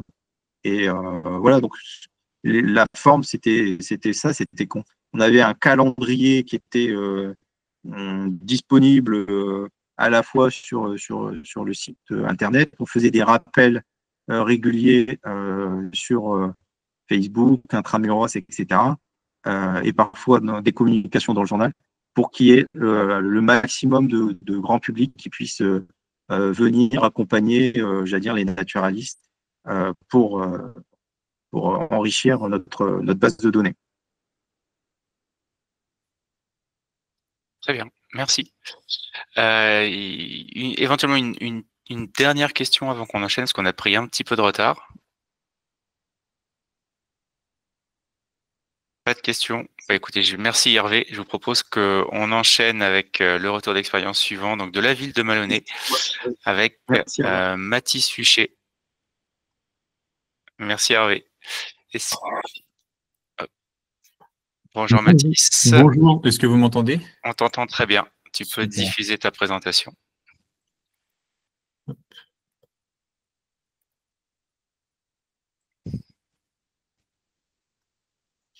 Ça fonctionne. Alors, c'est parti. Eh bien, tout d'abord, bonjour à tous. Donc aujourd'hui, je vais vous présenter un petit peu tout le programme TEN sur lequel s'est engagé Maloney. Donc pour faire un petit aperçu géographique, Maloney se situe en Seine-Maritime à 15 km de Rouen. Donc c'est une commune en fond de vallée qui est bordée par le Cailly, la rivière du Cailly. Et donc c'est une petite commune de 6000 habitants. C'est une des 26 petites villes qui a été labellisée territoire engagé pour la nature. Donc en fait, la commune de Maloney depuis 10 ans déjà est vraiment à cœur dans les projets de transition, que ce soit pour l'énergie, le développement durable, tout ce qui est transition sociale. Donc c'était transition avec un S. Et l'objectif, c'était de mettre en valeur vraiment tout cela par le biais de nouvelles actions pour la transition écologique, un panel transversale d'action, notamment des enjeux aussi au niveau du territoire par une zone humide, par des zones prairiales, forestières, et donc qui étaient des points forts pour vraiment faire des actions pour la nature. Maloney, c'est entre une ville en campagne. Donc, comme je le disais, anciennement Citergy, Maloney est devenu territoire engagé pour la transition écologique. Et donc, nous avons candidaté en 2020 pour être territoire engagé pour la nature en 2021 jusqu'en 2023. L'objectif était vraiment de pouvoir sensibiliser la population, mieux aménager notre territoire sur ces enjeux de nature, de biodiversité et tout ce qui en découle, et ensuite mieux comprendre nos zones naturelles et les aménager et les connecter, et pour pouvoir mener à bien nos projets sur la biodiversité. Donc, dans notre programme TEN, nous avons vraiment mis 4 axes en avant.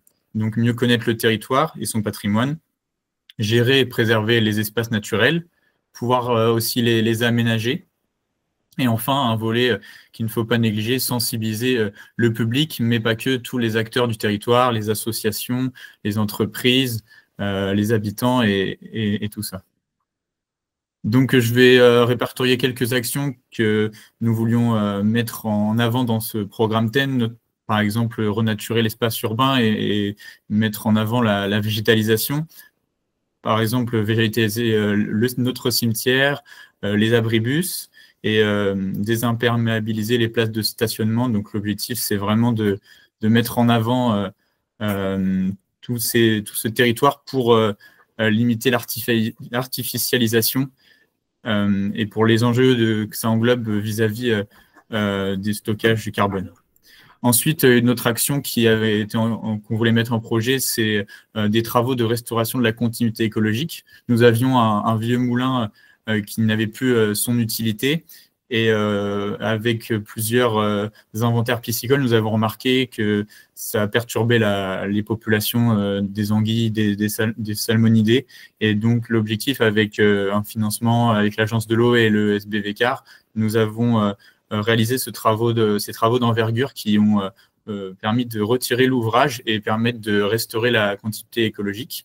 Donc ça, c'est aussi des actions qui peuvent œuvrer dans un programme TEN. Ensuite, sur la préservation des espaces naturels, c'est réussir à les remodeler pour la biodiversité, comme la gestion différenciée et raisonnée des espaces verts. Et ensuite, il y a aussi revoir un petit peu notre gestion forestière avec des actions de débardage avec l'utilisation de chevaux. Et puis, sur quelques espaces, utiliser l'éco-pâturage. Pour ce qui est des aménagements sur la biodiversité et la création d'espaces, nous avons créé une mare au niveau de la zone humide que je vous avais présentée auparavant sur la carte et qui permettait de lancer vraiment des réservoirs de biodiversité sur un espace propice, avec pour aussi ambition de sensibiliser le public dans le futur, les centres de loisirs, les écoles, à ces questions, à ces enjeux. Voilà d'autres actions qui ont été inscrites dans le programme TEN sur différents axes. Donc la ressource en eau avec la création de noues, bassins d'infiltration d'eau, l'alimentation, la lutte contre les espèces exotiques envahissantes en utilisant des cartographies qu'on voulait créer et avec un plan d'action sur les espèces florales mais aussi animales. Former nos habitants sur diverses actions qu'ils peuvent faire chez eux, pour améliorer la biodiversité, mais aussi notre service espace vert. Ensuite, comme je le disais auparavant, la sensibilisation de tous les acteurs. Réduire l'éclairage pour la pollution lumineuse. Communiquer un maximum dans notre magazine municipal, mais aussi de façon externe. On a pas mal de communication, j'y reviendrai plus tard.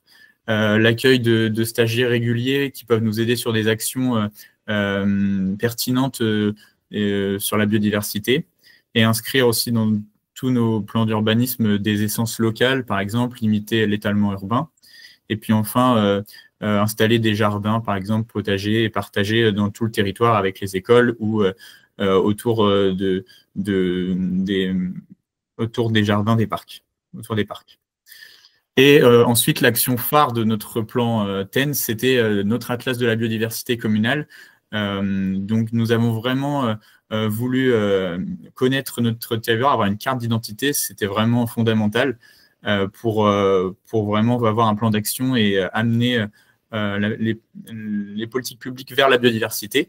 Donc, nous avons fait appel à 4 partenaires et mis en valeur les différentes actions, les chauves-souris et mammifères, les papillons, tout ce qui est odonates, libellules, etc., insectes, et enfin les oiseaux et les amphibiens. Donc vous avez les partenaires en dessous qui sont présentés. Mais le volet sur lequel on voulait vraiment mettre le point, c'est effectivement les inventaires sont très importants, mais l'objectif, comme on l'a vu auparavant, c'est vraiment d'impliquer la population. Donc, notre objectif, c'était d'établir à minima une action de sensibilisation ou d'animation par mois. Sur 2 ans, notre ABC a duré de 2021 à 2023. Sur 2 ans, donc l'objectif, c'était de faire une animation tout public par mois. Pour tout ce qui est des actions liées à la communication et l'implication citoyenne, nous avons mis en place une newsletter. Donc, 240 personnes étaient dans cette newsletter. Nous avons aussi créé une plateforme citoyenne participative où chaque personne pouvait mettre une photo et des commentaires pour identifier telle ou telle espèce. Donc ça a permis aussi d'avoir vraiment des données et ça peut vraiment créer des belles surprises sur des espèces protégées ou que les partenaires n'ont pas eu le temps de voir lors de leur recensement.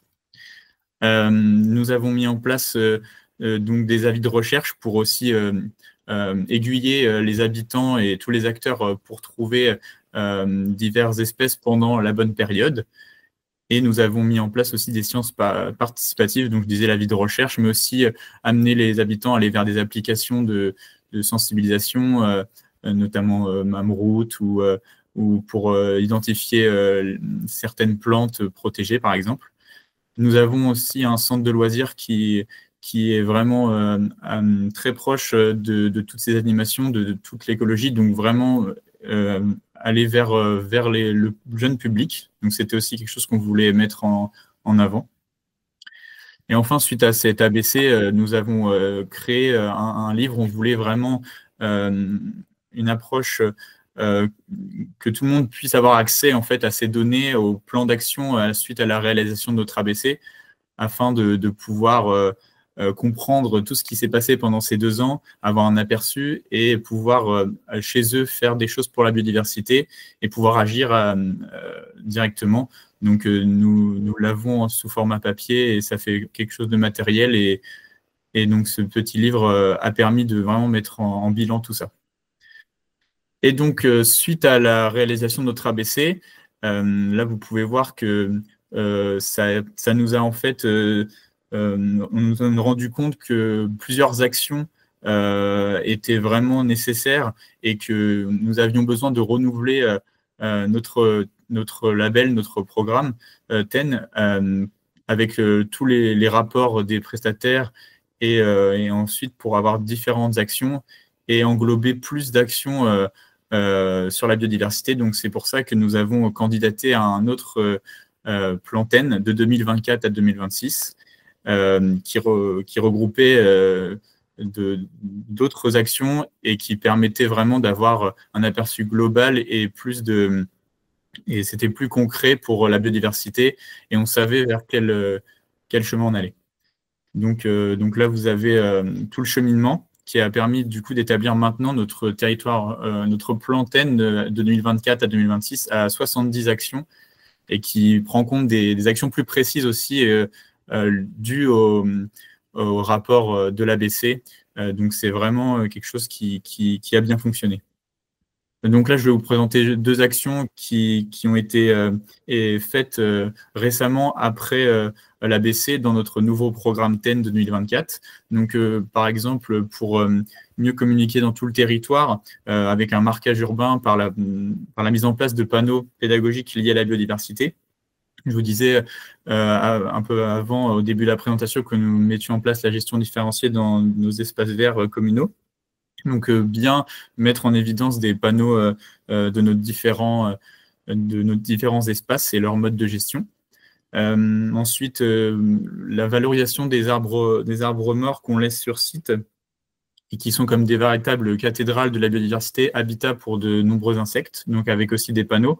Et puis sur différentes espèces protégées, par exemple le muscardin, un petit rongeur que l'on a contracté, ou notamment des orchidées, voilà, pouvoir dire aux gens, attention, cette espèce est protégée, et puis voilà, faire un petit peu de communication. Et enfin, une action qui a été faite en avril et dont nous sommes fiers, c'est l'aménagement de nichoirs à chauves-souris sous les ponts qui surplombent le Cailly. Donc, on a commencé à mettre 2 différents modèles de nichoirs sous les ponts pour ces espèces qui sont protégées. Pendant l'ABC avec le GMN, nous avons pu voir que nous avions 7 espèces de chauves-souris et lors des différents passages, il y avait la présence de chauves-souris à ce niveau-là. Donc, nous avons mis 2 nichoirs différents sur 2 ponts à l'heure actuelle, mais l'objectif, c'est de faire dans le futur, de mettre une trentaine de nichoirs sur tous nos ponts pour aider à préserver ces mammifères volants et ensuite, voilà, aménager au mieux le territoire. Donc, j'espère que cette présentation vous aura permis d'en savoir plus sur le programme TEN et l'ABC. Et je vous souhaite me dire si vous avez des questions ou des remarques. Je vous remercie. Merci beaucoup Mathis pour cette présentation très claire et très inspirante. Alors, avant d'éventuellement laisser la main à pour quelques questions, juste un petit point de détail, hein. On a vu au travers du retour d'expérience que la ville de Maloney avait mis en place vraiment un nombre très, très important d'actions dans son plan d'action TEN. Alors, c'est remarquable, encore une fois. Mais comme je l'ai dit, hein, faut pas non plus que ça puisse décourager d'autres collectivités qui seraient plus petites ou avec moins de moyens. Voilà, on attend dans le plan d'action TEN à minima 4 fiches projets. Voilà, donc encore une fois, bravo pour votre engagement. Je crois avoir vu qu'il y avait une question éventuellement ou quelqu'un qui voulait peut-être parler, ouvrir son micro. Non. Moi, du coup, j'avais quand même une ou deux questions.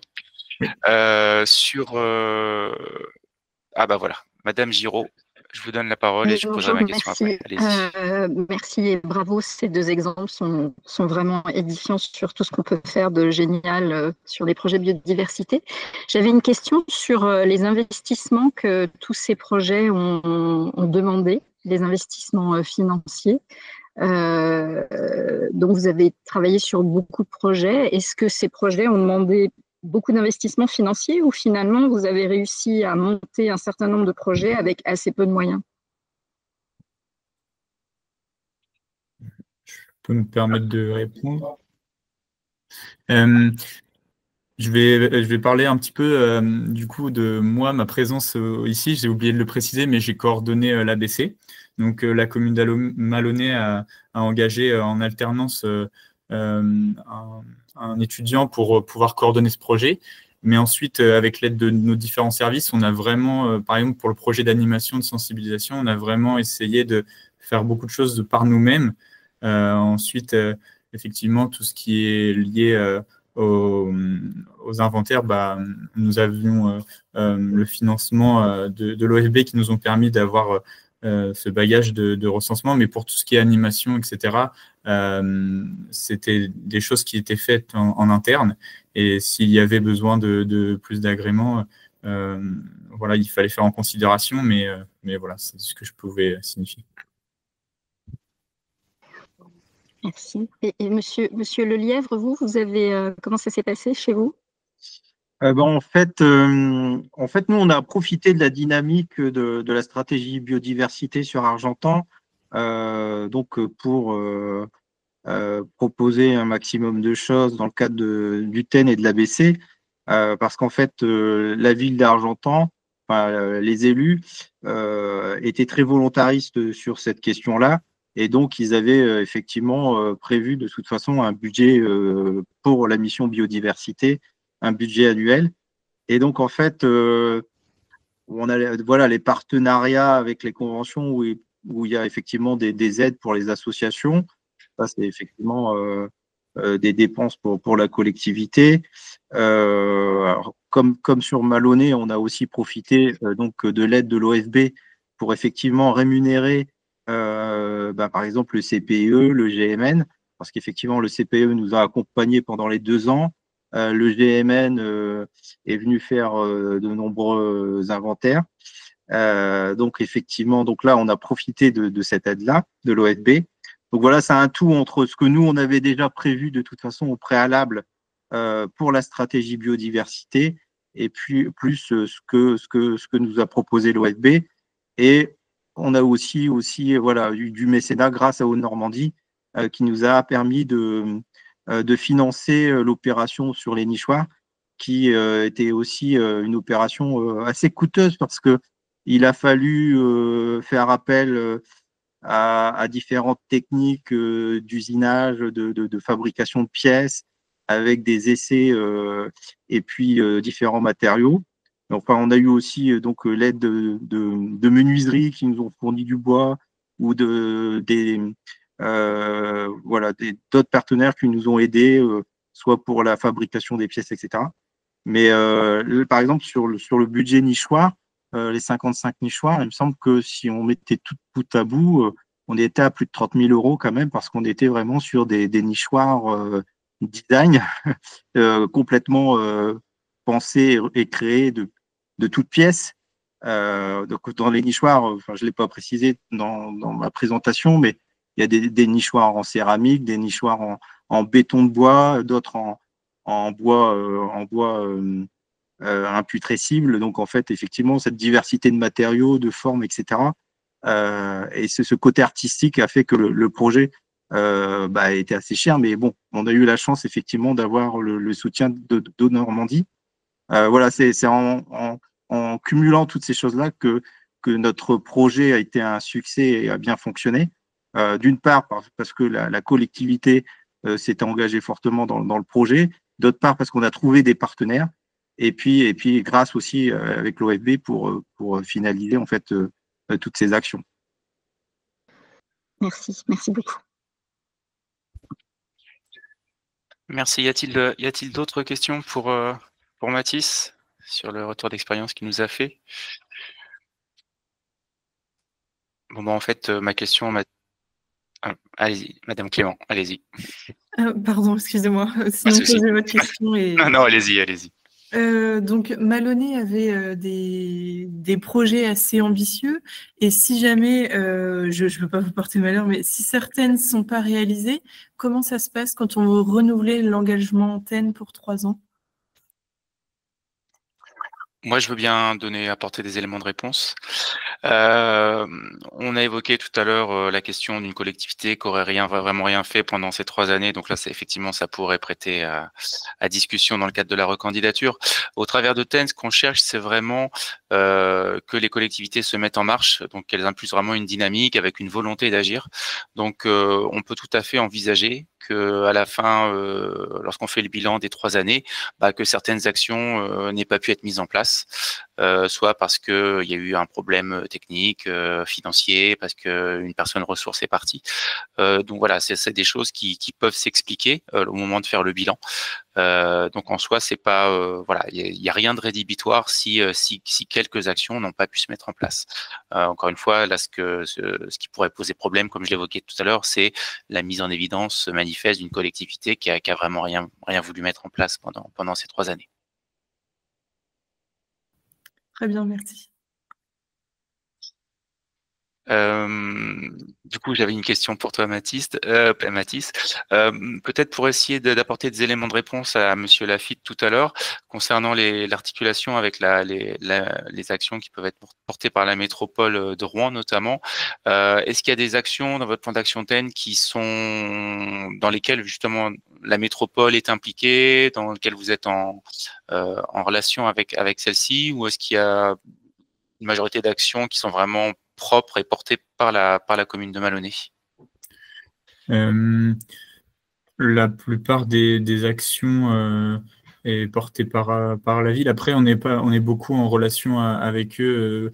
Par exemple, l'action sur les nichoirs à chauve-souris, on était en lien avec eux pour, vu qu'ils sont propriétaires des ouvrages et tout, il y avait vraiment un échange avec eux par rapport à cela. Et on communique un maximum avec eux toutes nos actions. Et puis après, là, j'essaie de réfléchir directement, mais j'ai pas forcément d'autres actions sur lesquelles on est vraiment avec la métropole liés. D'accord, ok. Très bien, merci pour ces éléments de réponse. Et juste pour apporter un petit complément, voilà, j'ai en tête un autre exemple où on avait une commune sur le territoire d'une communauté d'agglomération. La commune avait sur son territoire des pelouses calcicoles qu'elle souhaitait restaurer. Évidemment, c'était pas dans ses compétences ni dans ses moyens, et donc la collectivité est rentrée en contact avec son EPCI, et les travaux ont été menés ensuite par le PCI. Donc c'est ce genre d'articulation là, mais effectivement l'initiative vient bien au départ de la commune qui souhaitait mener cette opération là, même si dans la réalisation ça a été fait par le PCI ensuite. Donc voilà, il y a ce travail d'articulation à avoir. Y a-t-il une dernière question pour Mathis avant que l'on ne close ce webinaire? Bah, écoutez, apparemment non. Donc, merci encore une fois à vous tous pour votre participation à ce webinaire, aux différents intervenants. Donc, comme je l'ai dit en introduction, d'ici quelques temps, le replay vous sera envoyé, ainsi que les différentes présentations. Et puis, encore une fois, je me répète, mais n'hésitez pas à rentrer en contact avec Mathilde pour le volet ABC et également avec moi pour TEN ou ABC également si vous le souhaitez, mais c'est plutôt Mathilde. On est à l'écoute. Voilà. Eh bien, écoutez, merci encore une fois. Bonne journée et à bientôt. Au revoir.